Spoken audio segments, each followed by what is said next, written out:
China dash एक ऐसा विषय है जो आजकल हर जगह चर्चा में है। यह एक ऐसा ट्रेंड है जो न केवल चाइनीज कल्चर को दर्शाता है, बल्कि यह हमें यह भी बताता है कि कैसे एक देश अपनी पहचान को वैश्विक स्तर पर प्रस्तुत कर सकता है। चाइना डैश का मतलब है चाइनीज कल्चर का एक नया रूप जो आधुनिकता और परंपरा का संगम है।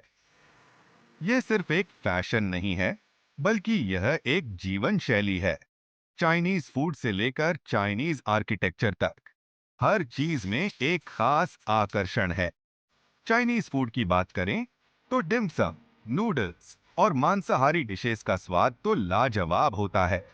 लेकिन क्या आप जानते हैं कि चाइनीज कुकिंग में एक खास तकनीक होती है जिसे वोकिंग कहा जाता है।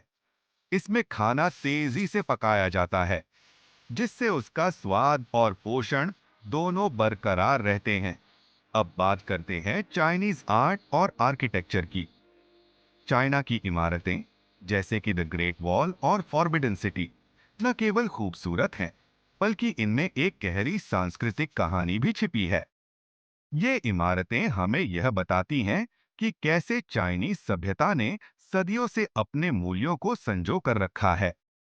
चाइनीज त्योहारों की बात करें तो चाइनीज न्यू ईयर एक ऐसी अवसर है जब पूरा देश जश्न मनाता है। लाल रंग, जो खुशियों और समृद्धि का प्रतीक है, हर जगह दिखाई देता है। इस दौरान लोग अपने परिवार के साथ मिलकर विशेष व्यंजन बनाते हैं और एक दूसरे को शुभकामनाएं देते हैं। चाइना डैश का एक और महत्वपूर्ण पहलू है चाइनीज भाषा। मंदारिन, जो कि चाइनीज भाषा का प्रमुख रूप है, दुनिया की सबसे अधिक बोली जाने वाली भाषा है। इसे सीखना एक चुनौती हो सकता है, लेकिन यह आपको चाइनीज संस्कृति के और करीब लाता है।